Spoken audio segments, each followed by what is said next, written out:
All right, folks, welcome back. Thanks for being here. We'll open up today's press conference with Front Row, Dave Biddle, 24/7 Sports. Right, you've obviously used QB sneaks since you've been here. Not that often that you've used them. I'm just curious to get your philosophy there. It's not obviously not a sure thing. You guys stopped Notre Dame when they tried to do a quarterback sneak. Just kind of what's your philosophy on QB sneaks in general, and why maybe don't you use them that often? Yeah, I think when you line up under center, that's probably the first thing in a short yardage situation that everyone's going to take away, and then you go from there. So it's part of our short yardage package. Whether it's appropriate to use or not.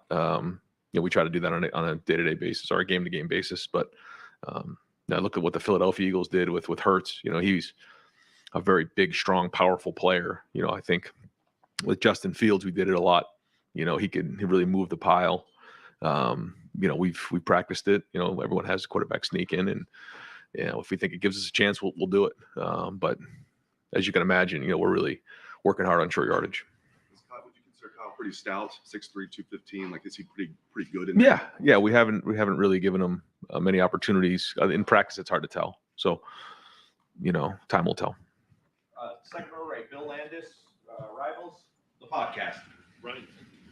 Is there a percentage in your mind that you want to be successful in short yardage, like 3rd and 3 and fewer, 4th and 3 and fewer? And I guess how far off that are you guys?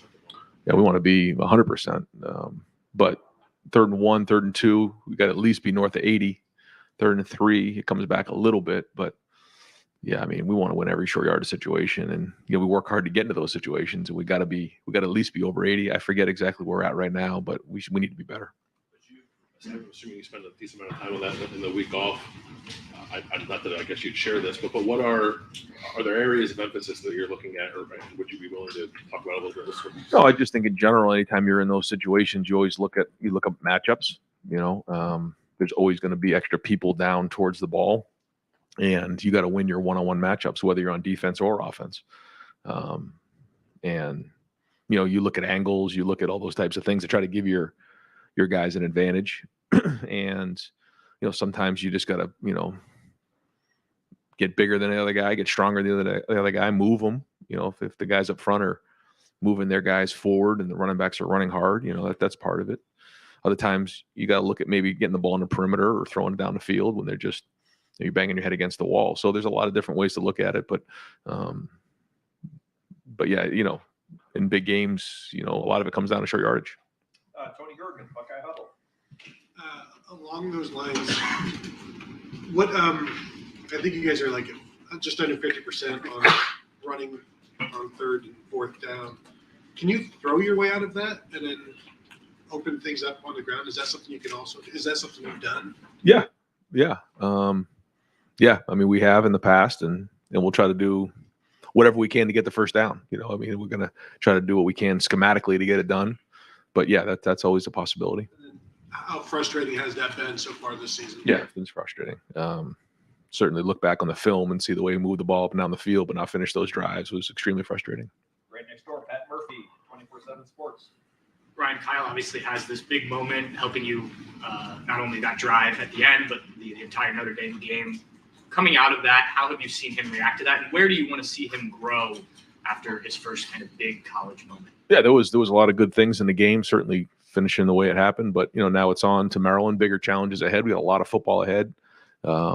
And he's got to grow. He's got to get better in a lot of different areas, just like everybody else. But good to get that experience. But yeah, we all need to be more efficient. We need to finish drives off better. And there's a lot of plays that he wish he had back the other night. But now we're moving forward. We're after the bye week. We've addressed all those things, and now all the focus is on Maryland.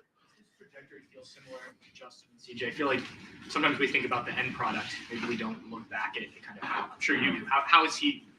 It's only a couple games.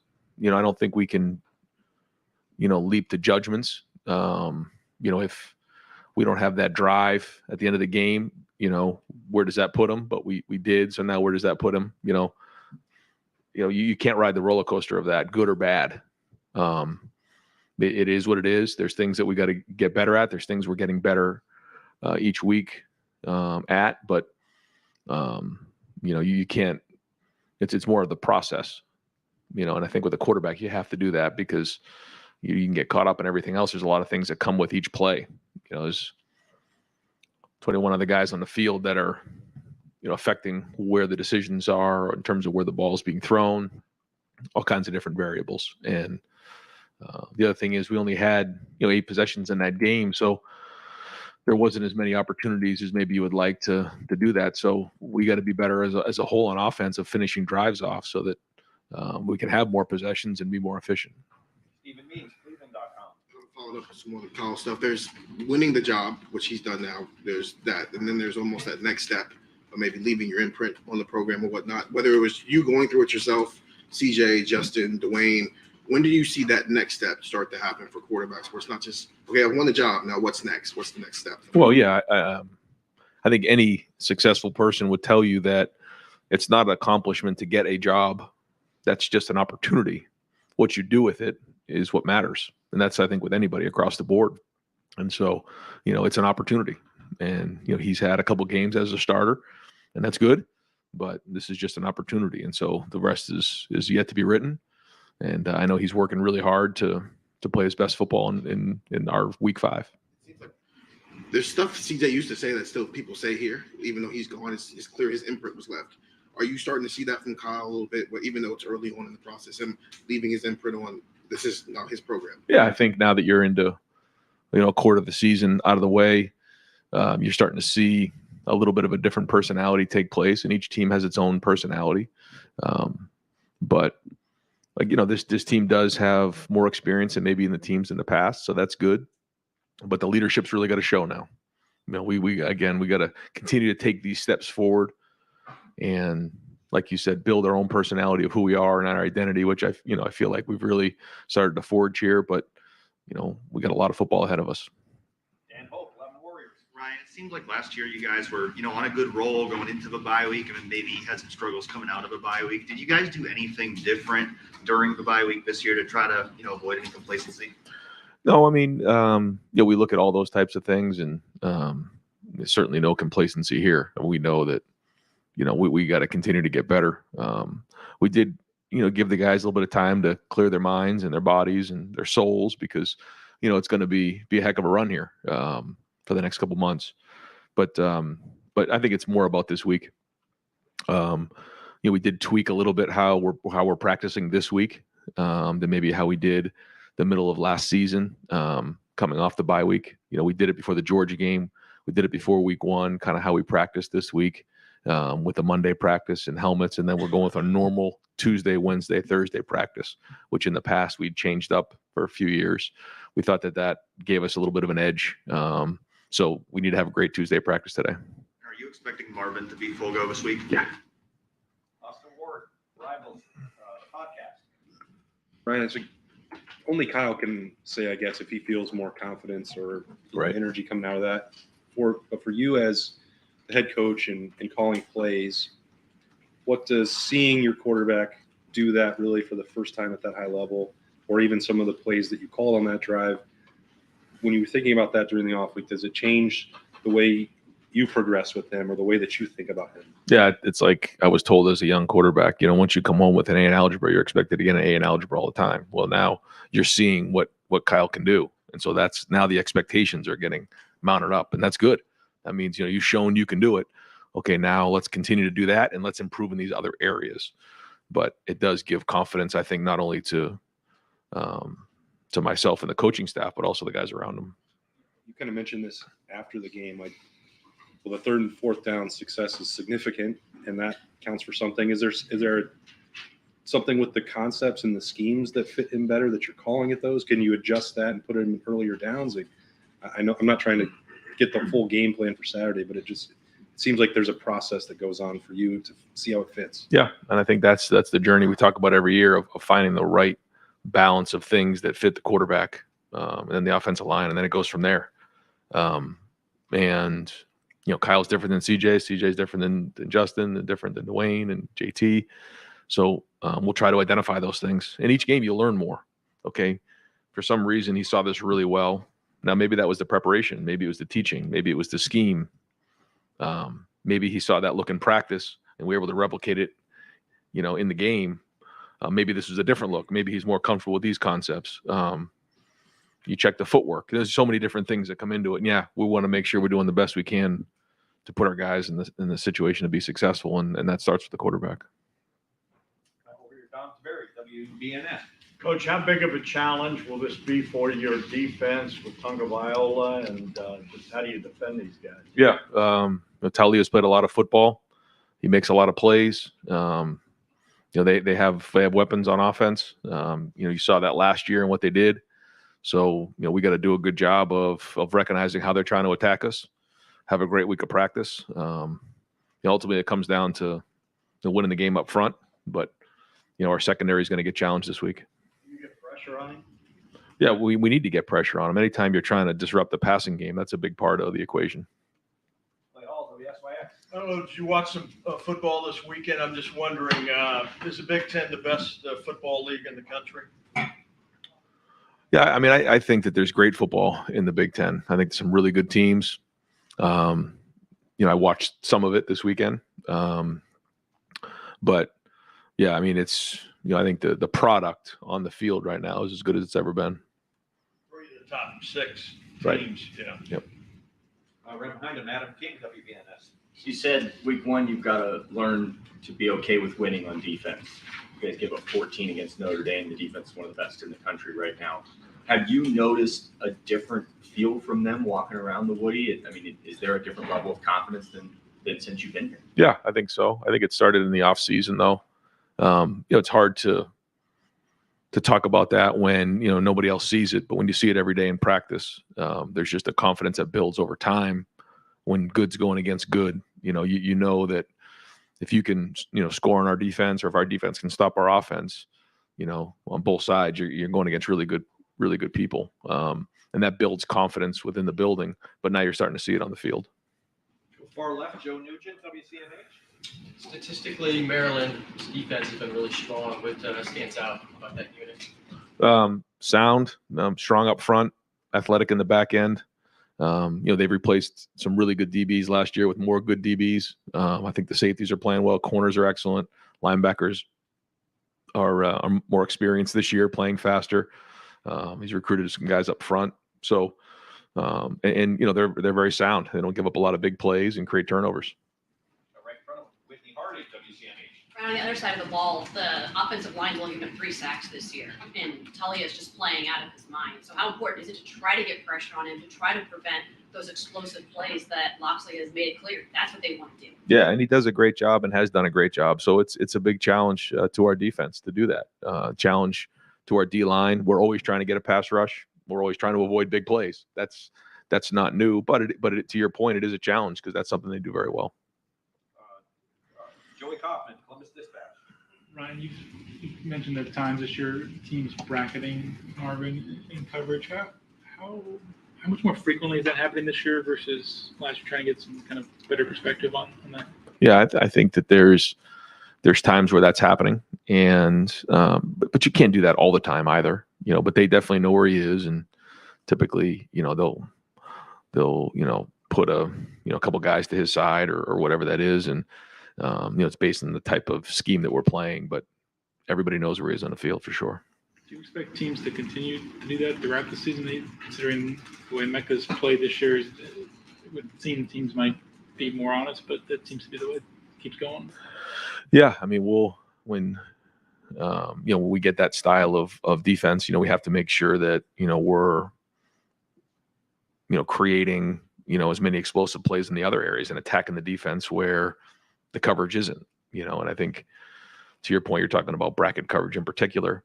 You got to find the one-on-ones, and we got to win the one-on-ones in those situations. But then there's also things on first and second down that you might see, and whether it's running the ball or finding a matchup at another position, the more we do that, the more pressure it takes off Marvin. Spencer Holbrook, Letterman Row. Ryan, you talked at different points the last couple of months about not putting too much on Kyle as first-year starter. Do you feel like you guys are past that point now that you've seen him in a big-time environment and winning a game like that? Do you think you're past the point of we can't put too much on him? Has he reached that level? I think we took a step in the right direction, but I think we're still building, and we're still growing, and we're still a work in progress. In that same vein, do you think that, I know that you guys had the 61-yard run from Trey on the score touchdown, but do you think you need a little bit more right now in the running game other than that one run? You weren't great for carry. Yeah, I mean, we always want more in a run game, always. But like I say, all the runs count, so you can say, well, you can take out a couple runs, but that run count. So that was a big one. But we certainly want to be more efficient in the run game. Right next door, Cameron T. Robinson, the Athletic. Brian, a month into this year, I mean, this season, have you seen, is the growth of the offensive line at the pace you expected it would be at in preseason? Always want them to be better. I mean, there has been progress made. We've seen that for sure. But again, we're challenging everybody on our team, coaches, players, everybody's got to get better. And, if we, going to win, this weekend, start with this weekend against Maryland, we all have to play better. We have to coach better across the board. I think I've said this to you guys before, like you have to upgrade every week. And, this needs to be, Ohio State 5.0. It can't be the same team that was there last week or 2 weeks ago. I mean, that game is long gone. We got to get better this week. So the offensive line is no different. Andrew Gillis, Cleveland.com. Brian, you've got quarterbacks kind of all over the roster from all over the country. Is there a difference that you've seen from when quarterbacks enter the program and maybe even today, stylistically, philosophically, how they approach the game when they enter as freshmen? Yeah, very different. Everybody's personality is extremely different. Even like the guys in our room right now, the 4 guys we have, there's all completely different people, all from different parts of the country. All have a different personality, but we pretty much coach them all the same. Right in front of him, Dylan Davis, Delaware Gazette. When you got a chance to evaluate where your team's at during the bye week, I guess just curious what your thoughts are about where they are and if you want to be further along. Are you comfortable with where they are right now?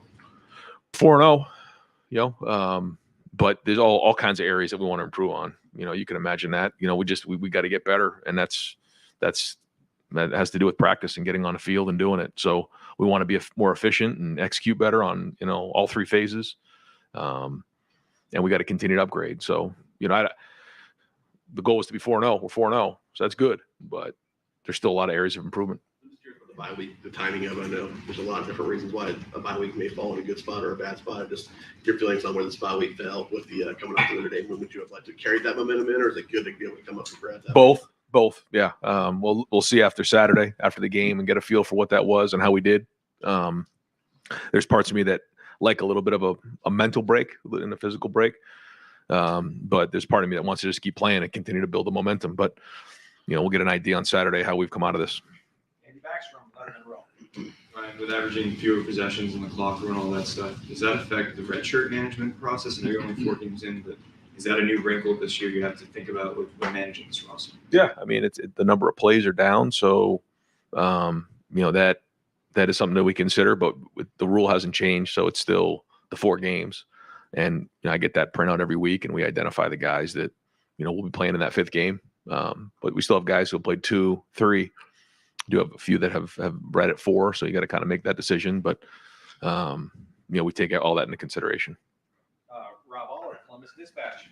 Ryan, this is the first opportunity we've had to ask you about post-game comments, reaction to it. 2 things. One, what have you received? What have you heard? I think players loved it, recruits probably. And 2, was the Lou Holtz thing sort of just a flashpoint for frustration that build up? Or I'll just let you speak to those. Yeah, I don't really want to get into much of that today just because all the focus is on Maryland. But a couple things. One, I'm very proud of the fact that we're 2-0 against Notre Dame in the last 2 years. I'm proud of the way our team played. I'm proud of the grit that they showed. It was an emotional game. And I can tell you that the response that I've got from Buckeye Nation, people around Columbus, our team, has been remarkable. They just love the passion our team played with on Saturday night. Jeremy Birmingham, Rivals, the podcast. Ryan, first, did the Big Ten apologize for anything in the last week? No comment.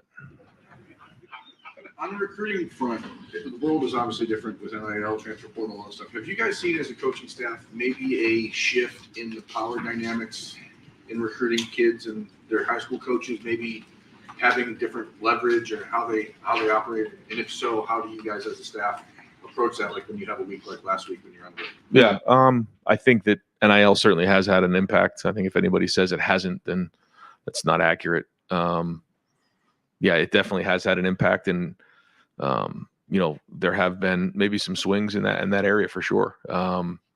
But that's not going to change what we're doing here. We feel great about the opportunity our players have, but also what it means to be a Buckeye, and we're going to continue to talk about that, and we want to always find the right fit here. spent the last month and a half not really having like the home recruiting weekends that we're used to, sort of ramping up now with this weekend and then Penn State. Have you guys adjusted your approach to those at all, or is it pretty much standard? When we went to the spring visits, as you know, the official visits now really take place in the spring, where in the past maybe somebody had sprinkled in throughout the season. So you don't see as many official visits during the fall. There's a couple mixed in. We've had a couple, but in terms of unofficial visitors, I think you're going to start to see that ramp up, as we get into the meat of the season. Nathan Barrett, Cleveland.com. I think the longest touchdown you guys have allowed so far is 2 yards, something like that. Obviously, that was a sticking point last year for you, giving up the explosive touchdowns. So how much was there a collaborative effort with you and Jim in the offseason as to how best to address that? Was it something you just tasked him with, like, hey, it's time to reevaluate what's going on? How did you guys approach that? I mean, we talk constantly about the pluses and the minuses, and when you look back on a season, the easy thing to do is overreact. We got to make sure that we're doing what's right for this group. It's a different group that we had last year. Figuring out as the season goes on, how do we want this to look at the beginning of the season, the middle of the season, the end of the season, because that's very, very different. But I think, there's bigger challenges ahead. First 4 games in the books, you've seen some improvement there. But we know in all areas, including on defense, we've got to continue to grow and get better. And again, the encouraging thing is you watch the film, there's plenty of areas Jim will tell you that we can get better at. Besides the end result of not giving up those explosive touchdowns, what do you like about, I mean, he says he's blitzing less than he ever has before. So what do you like about what you're seeing from how this defense plays? Yeah, I mean, Jim loves to blitz, and he will. He's always going to be aggressive. We're not going to be bend but don't break. But at the same time, when the front 4 can get can affect the line of scrimmage and get a pass rush, then certainly takes pressure off of the blitzing. But I mean, I know he's got a whole bunch of blitzes lined up down the road for when the right time comes in. He's got a great defensive mind, and finding that balance is critical. But I think that we are using our hands a little better. Our pad level's gotten better. Still can improve in all areas. We can still get our hands on more and more throws, run to the ball, create turnovers. There's a whole laundry list of things. But to this point, we have improved in certain areas. Steve Hellwagen, 24/7 Sports. Yeah, back on the run game, the touchdown you had, what was special about that play? Was that something different that maybe you hadn't shown, or was that looked like the right side of your line hit their blocks coming around, and Marvin sells out on his aspect of it? And as the phrase goes, just give him a crease and he can get it. Just what happened on that play? Yeah, the play bounced. The defensive end came down really hard on Matt Jones, but Matt Jones stood his ground there. And when the end man line of scrimmage sets the edge that hard, he runs a risk of the ball bouncing. The ball did bounce, and once Trey found himself outside of the box, at that point there was really the safety in the corner. We've been really working hard. And Brian's been working hard with the wideouts about blocking, because that's a gain of 10 or a touchdown. Marvin made the block, put himself in there. He actually got rolled up on that play, but he put his body in front of it, and that was the block that sprung him. For Travion, I thought he did a really good job in open space. We work hard on open field running, and that safety really never got a chance to touch him. And then once he broke free, you can see what a home run hitter, he is and was in that play. So, that was a huge play for us. It was just a 1-play drive. I know you don't like this, but let's take that one out. You had 64 yards on the other 24 carries, the other 24 attempts. What can you do to even that out? What did you work on to make it a little bit more consistent and get it 4 or 5 yards a carry? Yeah. Those are all the areas that we're watching to see, what is it? Is it the scheme? Is it, the running backs? Is it the, the offensive line? How are we fitting it? And just like anytime, you're not hitting the run game, it's like, ooh, one play here, one play there, one block here, one block there. Now, as we all know, you got to give the run game a little time to take effect. And then when it does, you start to wear teams down. You can start to, those runs of 3 and 4 turn into 5, 6, 7, and then it can turn into explosive plays. We've got to start faster, and we got to be more efficient in making those runs early on, 4, 5s, and 6s. That's the challenge, because we're not getting 75, 80 plays like we used to, and that matters. So we got to be better, especially in the first quarter. Far left, Jared Smalley, WCMA. Hi, Ryan. Back to pass rush. It's one of those double-edged sword things. Everybody says, hey, you got to play your best guys. And you play your best guys, and you go to the end of the game, you look at Jack and JT played every snap. And it's a long season, and you worry about those kind of things too. How critical is it for you to not only establish your rush, but to get depth with your rush and get those guys cycled in a bit more and take the workload down a bit? Yeah. I think, those guys are becoming, warriors. That we talked about this going into the season, that they're going to have to they're going to carry the water up front. And that means taking on the majority of the body of work up there. Now, the more we can get guys in there, the better off we're going to be in the long run. But, I was proud of how many reps they played. And, it showed up, though, because even in that last play, even though JT's in the whole game, you say, well, he's been playing a lot of football. He made 2 giant plays in that game. And that was big. That was big for not only just, our team, but just for him and the confidence that I can handle this many snaps in a game.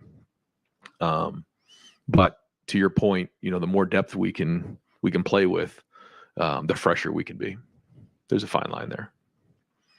Bill Landis, Rivals, podcast with the Thank you. Doug Maurice. Ryan, you said the defense isn't going to be bend, don't break. Why not? Well, because we always want to be aggressive. We're a style of defense that always wants to be aggressive, but at the same time, we don't want to give up explosive plays. So that's the give and take of it all. But we are. There's times where, okay, if they get a first down, we're okay. We'll make them drive the entire field, but that mentality is not what we want on defense. We're going to be aggressive. We're going to get in your face. We're going to get after you, but also not give up big plays. You have a lot of things as a head coach to consider. There's a lot. College football is a huge sport, and there's a lot of people talking and writing about it all the time.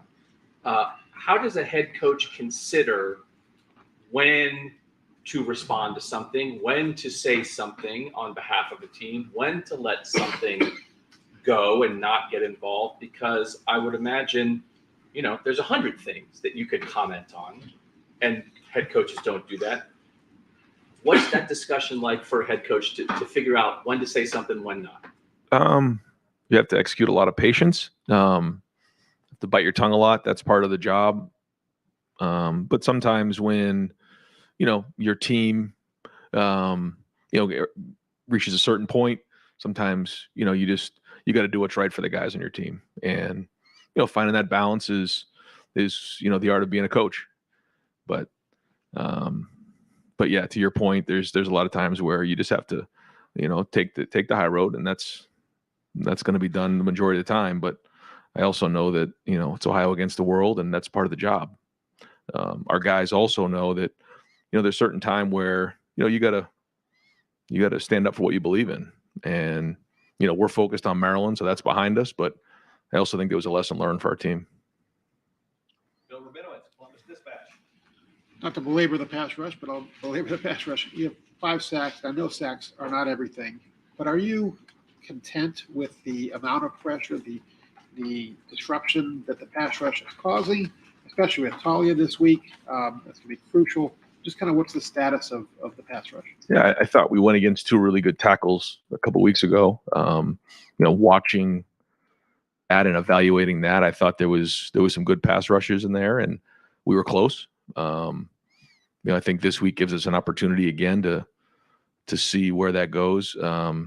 There's times where there's run stunts going on that maybe it's not as much of a pass rush, and But our goal when the quarterback's dropping back, obviously, is to pressure, hurry, and obviously sack them. Silly little question. At the end of the Notre Dame game, you kicked the extra point. Some people said, should have just taken a knee on that. Have you thought about that? Yeah. If there was an untimed down, I was going to take a knee, but with 1 second, I just felt like, you want to kick the extra point. Just who knows what could possibly happen, right? You just never know. With the kick, I don't know. I felt like that was the right thing to do with time on the clock, just to kick the extra point. But I guess you could come up with a crazy scenario where there was a kickoff and They turned down extra point for 2 points. no, I know. And I felt like at that point, if we can't kick the extra point, we don't deserve to win. But I felt like, with 1 second on the clock, the right thing to do is to kick it. But I'm sure there could be an argument either way. And we'll wrap up with Tim May on 3. Close enough. Thanks, Jerry. Just a real quick follow-up. Did you get A's in trigonometry? No. Okay. B plus. Number 2, do you have Peacock? Yes. Okay. You understand there's a stir going on out there, right? Actually, no, Paramount. I think I have. I don't you think I have have Paramount? Peacock. Yeah. You'll get Peacock, yeah. Because of Yellowstone, I had to get it for Yellowstone. I think this. Yeah. I got it on Peacock, so there you go. Joey Bosa in 2014, Ohio State went to double overtime game at Penn State, hard fought game, and he said right after that game that team he felt that team take a step, meaning from a confidence standpoint, competitive standpoint, and stuff. Have you sensed that around the building that this team has a different, kicking its step, so to speak, coming out of a game like that? Yeah, I think so. I do. But that's going to show itself on Saturday against Maryland. But yeah, I think coming off that field and I do. That's why it's kind of, like I was saying before, it's good to get some rest. Kind of wanted to keep that momentum going. But yeah, I think a lot of guys gained a lot of confidence coming out of that game. And one other thing, how much does it help that y'all were in a dogfight, turtle fight, whatever you want to call it, last year with this team coming in to get their attention about this team? Yeah, I mean, guys better recognize it, because that's exactly what happened. It went all the way down to the last play, and they know how good this team is and how many weapons they have. And if we're not executing very well, it's going to go all the way down to the fourth quarter. So yeah, this team definitely has our team's attention. Coach, thank you very much.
Coach, thank you for your time. We'll open up the floor.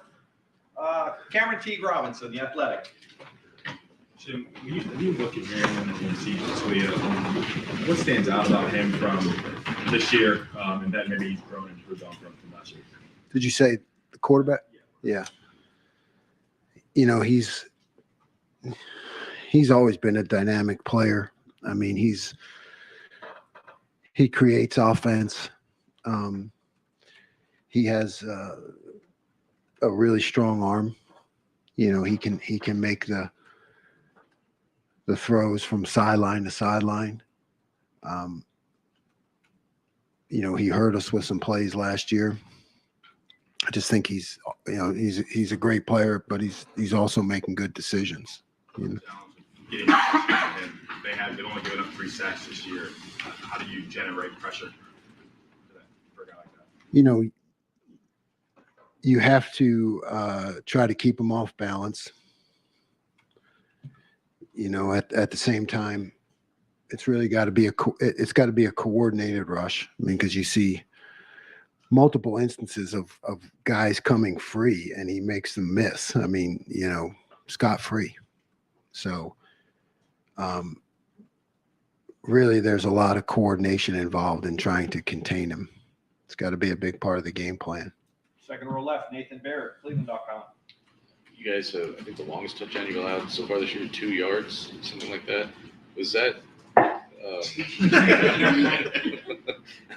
Well, that was obviously a big offseason focus. Like, is that your biggest, I guess, measurement right now of whether that's been a success, or what else are you seeing from this defense that goes along with that makes these changes worth it? You know, I'm seeing a lot of resiliency. I'm seeing, you know, a get better approach, a you know, accountability in mistakes, you know, across the board. If they're made, how do we fix them? You know, I just feel like everybody's working together. You know, that's the biggest thing. You know, it's always, what have you done for me lately? You know, that we need to focus on and keep pressing forward. But like, there's enough good things that we can look at and say, look, this was good, you know, and there are enough things that we can fix, you know, to always stay hungry. Last year you used Tommy so relentlessly is that in the blitz, and you said last time we talked to you about how much you think you're blitzing less than you ever have before. How do you still, I guess, use him as the weapon you want him to be if you're not using him as much in that capacity? Yeah, we're using him more to be, you know, a quarterback on the field. That's really, he's become that guy that can see things that I see, you know, think like me, and you know, he can make changes and adjustments on the field. So I don't know, maybe we're using him more for his mind and less for his aggression, but you know, there's still both involved, but he's become really a true quarterback of the defense.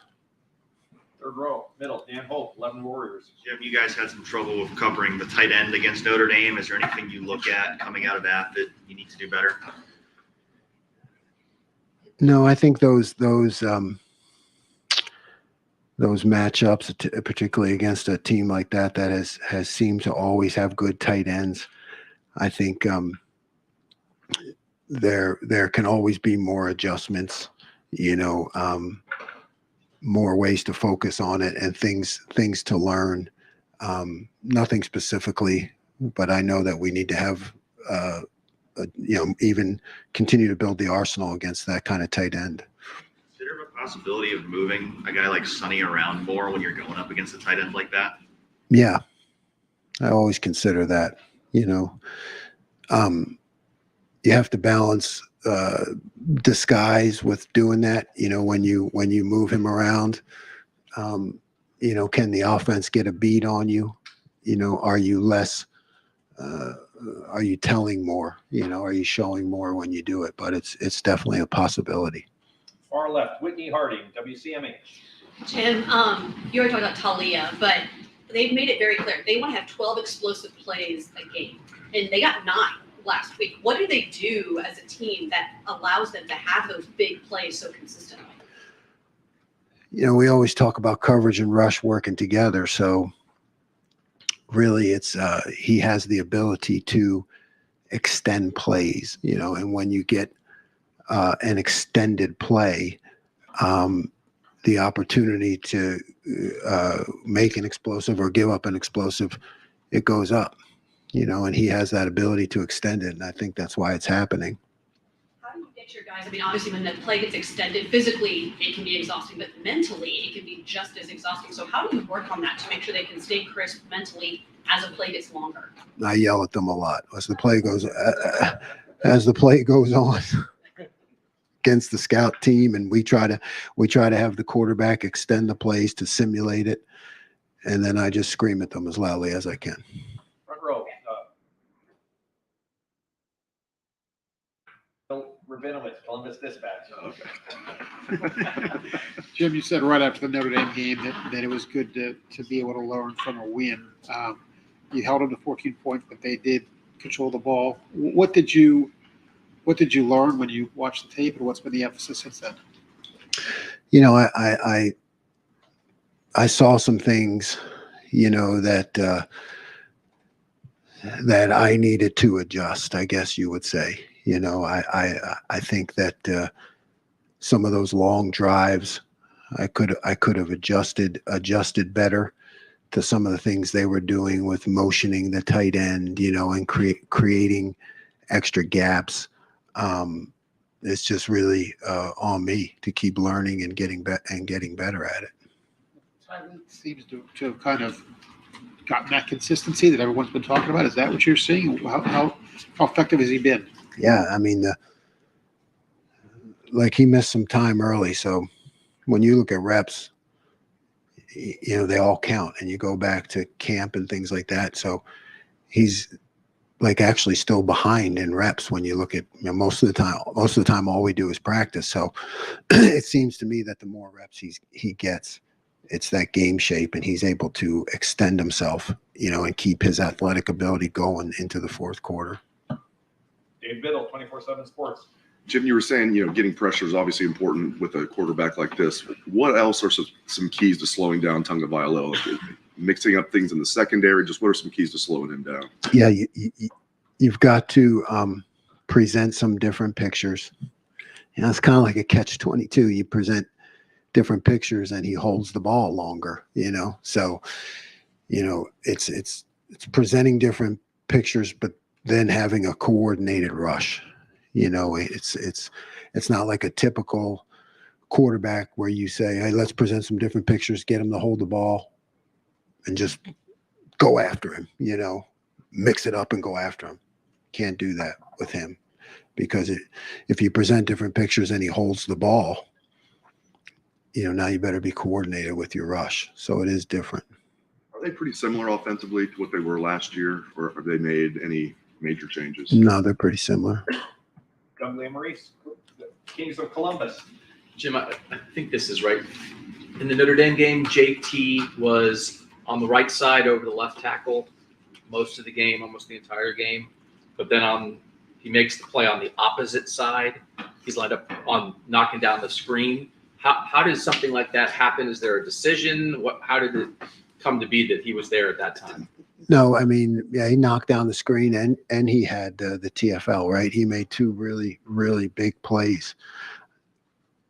No, Coach Johnson has his plan, and he works it beautifully. So that was a situation where you really prefer. I mean, you're on that hash mark. You do prefer JT to be there, against a non-scrambling quarterback, because he's a playmaker a lot of times into the boundary, because he seems to do a lot of good things in there, because he He plays the pass. Sometimes he drops. You know, he's just a really versatile athlete to have into the boundary there in that situation. And obviously, you guys were so good in the first half. You're talking about the two drives that they did have.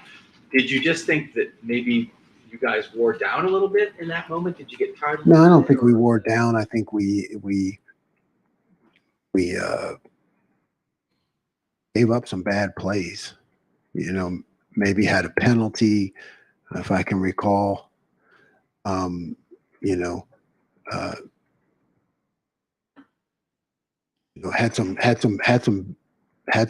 plays. You know, and like I said, I think I learned a lot from it too, in terms of adjustments in the running game that we need to make. Front row right, Austin Ward, Rivals, the podcast. Jim, you can find numbers that say that the pressure rate has been better than most throughout the first 4 games, or you could take some and say, well, the sack total is pretty low. They're not getting to the quarterback as much as they might want.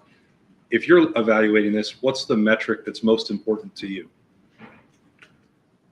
Winning third down, winning fourth down, and limiting explosive plays.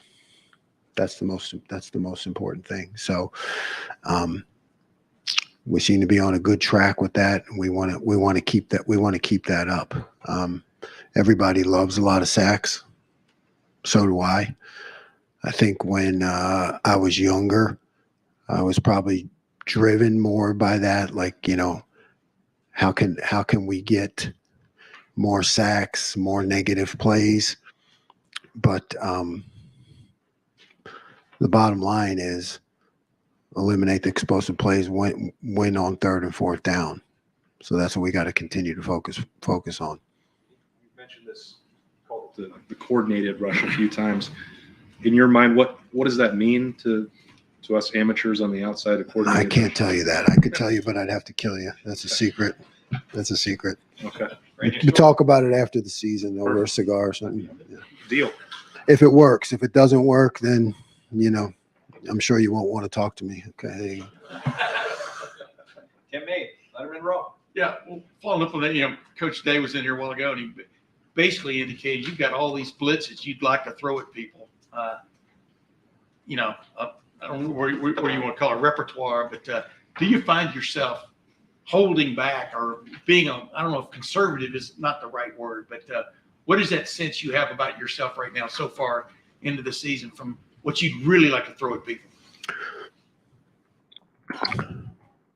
Yeah, the honest answer is yes. You know, yes. But what matters is what works. You know, you like to have enough, because if you need to enact it, you want to be able to enact it, right? So there's always that balance of practice time, like how much do I work on all these things that I have or I'd like to do, because someday we're going to need it, and you know, and how much is it, like, you know what? Stay on course, stay with the plan, limit the explosive plays, win third and fourth down, you know. So yes, but the answer is yes. It's a constant battle fought just by myself somewhere. Yeah, that's it. Voices in your head. Yes. And one other quick, like JT, like you just touched on a minute ago, there are players that come along that, man, in a moment in a game, you might not have even heard their name called, but suddenly, what is that like to coach a player, I guess, like that? You know what I mean? Can you count on that? But then a lot of times he comes through. You understand what I'm saying? Yeah, yeah. It's Coach Day talks about it all the time. It's that competitive excellence, you know, stepping up in the most important moments, you know. I don't know that you coach that as much as you just have faith in it. He's a guy that has shown to do that, right? And a lot of times it's exactly goes back to your last question, dude. You know, I spent a lot of my career trying to call guys into things, you know, and with a guy like that, you just gotta let him play and just believe that he's going to show up when the moment counts the most. Fourth row middle, Tony Girdman, Buckeye Huddle. Jim, obviously there's only so many hours in a day, but when you're playing against a quarterback that has been around forever. How does your week change? How does that change your week in that preparation? Well, this has been good because we had the bye week, right? So you can get ahead. When you can get ahead, sometimes there's a tendency to put more in, but really it's about coming up with a few things and working them over and over again. So I think the increased repetition when you play a quarterback like this is where you can benefit the most. Steve Hellwagon, 24/7 Sports. Yeah, Coach, you had a package for Cody Simon. Looked like he got in a series or two on each side in place of Chambers, and then they played together for just a few snaps. Just if you can, without giving away too much, just a little bit about how you deployed him, why you deployed him, and he did make a play there on the fourth down. Yeah. Cody has shown some really good things, and he's a great team guy, and he's shown in practice, and he produces in some moments. So I know it's just about me, just like you said, trying to be I don't know if it's even creative. It's just trying to put him in spots where you can count on him, and so this is just things I look at every week, how to get him on the field. Joey Kaufman, Plymouth Dispatch. Jim, I think Notre Dame maybe threw Denzel's way like one time, and when you have a corner who's covering that well, where teams are respecting him in that way, what does that do for defense? Oh man, it's just it gives everybody confidence. Denzel is really playing at a high level, and when you scheme up the coverages, and you can just count on him and kind of take that out of the equation, it allows you to do some other things, with the other guys. And but it's just it's a great thing for the defense, and I think the team when you got a guy playing like that. As far as in the defensive end, you had JT and Jack not coming off the field for any snaps. How unusual that is? What led to that sort of happening in the game? What was just the flow of the game, tight game, something plays? Yeah, all of that. Yeah, it's a tight game. It's a matchup game. It's the plays, the way the game has changed, how many less plays. You just have more of an opportunity to let your best players play. And less substitution in that case. It can be good for us, to keep those guys in there. But it's a balance. You always have to look at it. Got time for just a couple more. Bill Landis, Rivals, the podcast. Jim, you guys stopped them on a quarterback sneak where they tried to sneak out the side on you. Just, I guess, generally, what are the challenges of defending a quarterback sneak? And I don't think you guys have seen a team that tries the one where you just push the quarterback across the line. But do you have any thoughts on that way of going about it? Yeah, I mean, you have certain calls that you make. And, my hometown team, right, they've made that famous, and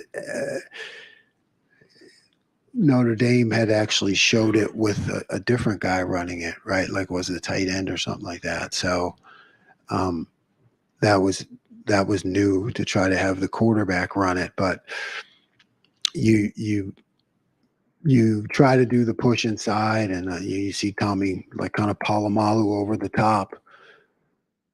Part of that plan is you always have to have the escape hatches. You got to have those escape hatches. We got to get out, and that one worked out perfectly. It really did. I mean, Sonny went right to the escape hatch, which was awesome. Fourth row right, Andy Backstrom, Letterman Row. I know we talk about the safeties moving around, being able to play all three spots. We're often talking about Sonny, but with Josh and Nathan and having moved them a bunch around the boundary, up high, back and forth, what kind of dynamic is that to help your defense, and how has that helped so far? Well, it just helps because of knowledge of the system, right? You got to be safeties when they can see the whole forest through the trees. Then they know what's going on, and they play some over there. They know what's going on that side, and they just have a better understanding of the entire defense. And that's what you want your safeties. You want your safeties to really understand all the details, no matter where they're lined up. And I think when you can move them around a little bit, that helps. It just helps their learning. Right next door, Spencer Holbrook, Letterman row. Jim, on the other side of Denzel, how have you evaluated the way that Davison has played so far and Jordan in the slot? Davison, very aggressive, very aggressive. I think, you feel him out there, you feel his presence there. He's continuing to get better, but he's aggressive. And, you can count on him to show up in the running game, which is a big deal there into the boundary. And Jordan is really talented, moving to that nickel position is really, it's not that easy, the nickel corner, or, you want to have a guy there with corner skills, but then there's a myriad of adjustments that go with it. So he's just continued to improve. He's going to get better every game. And two and done, Pat Murphy, 24/7 Sports. Steve asked you about Cody. Joey asked you about the defensive ends. You talked about wanting to play more depth at both those positions coming into the season. But once you get into it, do you have to kind of reevaluate where you can do that, how you can do? I mean, to us, it's okay. You just put guys in and play more, but I realize there's more to it. Yeah, always. You're constantly weighing, hey, we want to play more guys. I want to play more guys. You want more guys to play. And then, you find yourself falling back into, certain people at certain times. So yeah, there's what's working, versus what you want to do. And most of the time as a coach, you're going to stick with what's working. And we'll close out far right, Adam Kane, WBNS. You go through fall camp, the off season, but there's kind of an intangible to when you win a game like that on the road up at Notre Dame. When you look at that locker room afterwards, and I guess throughout the bye week, do you see this kind of defense bonding together more, saying, hey, look, this is all we worked for? Yeah, I mean, that belief amongst players, it's exactly like you talk about in our game. It's all good to talk about, but until you actually do it on the field, you want to talk a game, you want to envision the game, then it's either you do or you don't. And the more you do, the better you feel and the more you believe. Nope. Coach, I got No. one more in. Jeremy Birmingham, Rivals, the podcast. Jim, because Steele and Tommy have been so reliable and so good, whenever they have a game that maybe looks off, I think it stands out to people maybe more than other guys. Was there something specific that Notre Dame was doing that made them look so out of place at times, or is that a consistent issue with the more physical offensive line getting to them? You're right on. They, really good offensive line, and a premier opponent, and they can play better. They both know it, and like I said, it's when you win a game like that, you can learn a lot from it that'll help your growth overall. So it'll come around again, and they'll be better. Coach, thank you very much. Thanks for this.